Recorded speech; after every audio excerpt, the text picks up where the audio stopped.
I never imagined that a simple backache on a Tuesday afternoon could turn into the most profound experience of my life. The kitchen window let in a soft gold light, the kind that settles on the linoleum like melted butter. I could smell the chamomile steeping in my cracked blue mug, and somewhere a sparrow tapped at the glass. The kettle clicked off. And then I heard the front door open and a voice I knew so well say, "Mom, I brought the heating pad and something else." Don't forget to subscribe, leave a like, and write in the comments which city you are listening from. It means a great deal to us. I had not expected that voice to change the shape of the room. I am 68 years old, and I have lived alone now for 9 years, since Robert left me in the middle of a November with the furnace still humming. My days had a gentle architecture to them, the same one I walked every morning. I rose at 6, made my tea, sat by the window, and watched the maple lose its leaves, season after season. The floorboards creaked in the hallway at exactly the spot where the nail had worked loose, and I had learned to step over it. My back had begun to ache 3 months ago, a quiet, persistent thing that no pillow could fix. I tried hot water bottles and old liniments Robert once used on his shoulders. Nothing held. On Monday, I called my son Daniel and told him plainly, "I need help. My back is not listening to me anymore." He said he would come Tuesday at 2. At 1:55, I straightened the lace runner on the coffee table and opened the front door. He arrived carrying a worn leather tool bag I did not recognize and a folded heating pad tucked under his arm.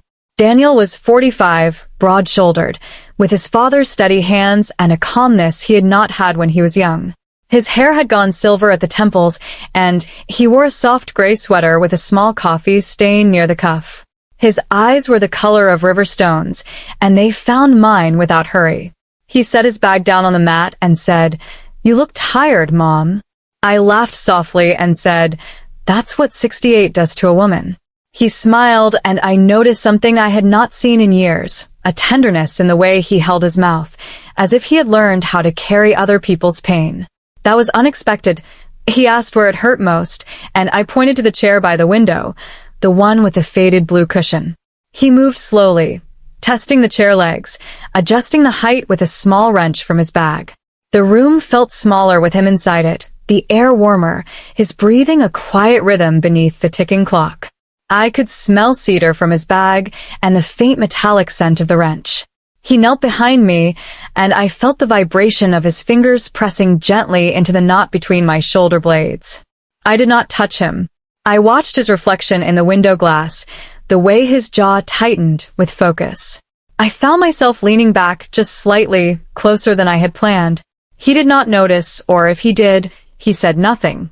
I stood to brew more tea, my hands moving through the ritual of spoon and kettle and waiting. I straightened a photo frame on the shelf, Robert's face smiling out at nothing. I washed my mug and set it down with a soft click.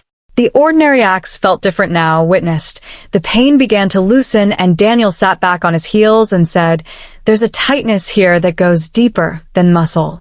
On the surface, he meant the spine, but I heard something else beneath the words, something about years of holding, of carrying what no one else would see. I sat in the blue chair and said, "You sound like your father when he talked about old houses." He looked up at me, and the afternoon light caught the silver in his hair. "Dad used to say the worst cracks are the ones you can't see from the doorway," he answered. I paused. He poured himself water from my glass pitcher and asked, "When did you last let someone take care of you, Mom?" The question landed gently, but it shook something loose in my chest. I told him the truth. "I haven't, not really, since the hospice nurse left." He nodded slowly. Then he said, "My marriage ended 2 years ago. Sarah took the house in Portland. I came back here because I didn't know where else to go." We sat with that. 2 people who had spent years being strong alone, now admitting the quiet cost. The rain began without warning, a soft sheet against the kitchen window, and neither of us moved toward the door. Daniel noticed a hairline crack in the window frame above my sink and said he could seal it if I had a candle and some putty. I did.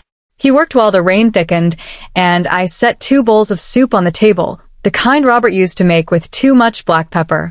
We sat across from each other, our knees almost touching beneath the small oak table, the steam rising between us like a shared breath.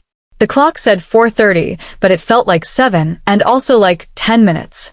Time folded around us in a way I had not felt since Robert was alive. He did not check his phone. I did not glance at the television. We simply sat, two mugs warming our palms, looking out at the rain together.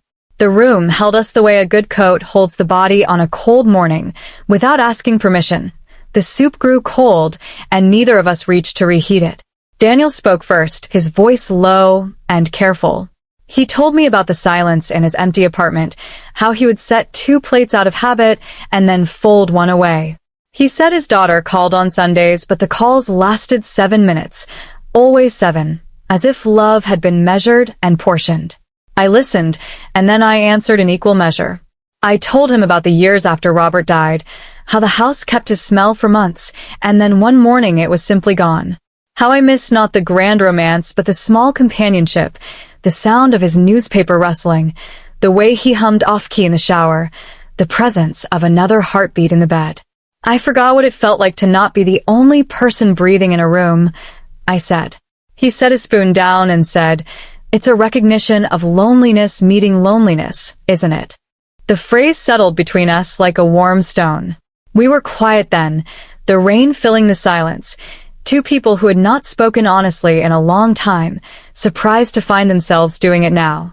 Neither offered pity. Neither performed. We simply existed, side by side, in the gentle gravity of being.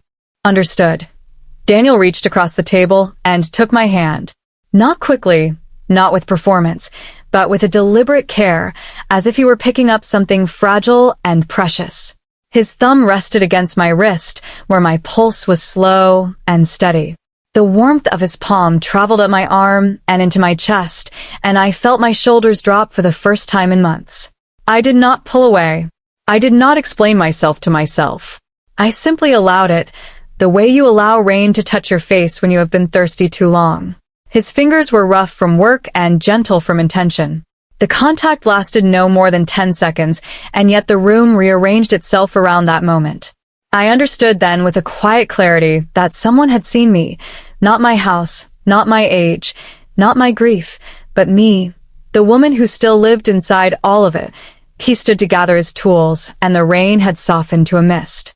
We agreed he would return Saturday to finish the window frame and to help me plant the tomato seedlings I had ordered months ago and never opened.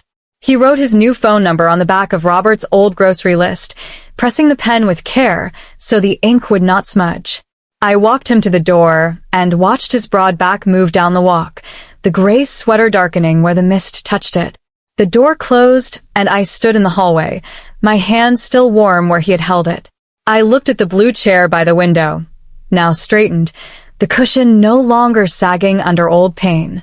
Something in the house had been repaired, and something in me had shifted its weight, like a door that had been stuck for years finally finding its hinge. It is never too late to feel seen. Some repairs go deeper than the wall they fix. Life does not stop surprising you. It only changes the way it knocks on your door.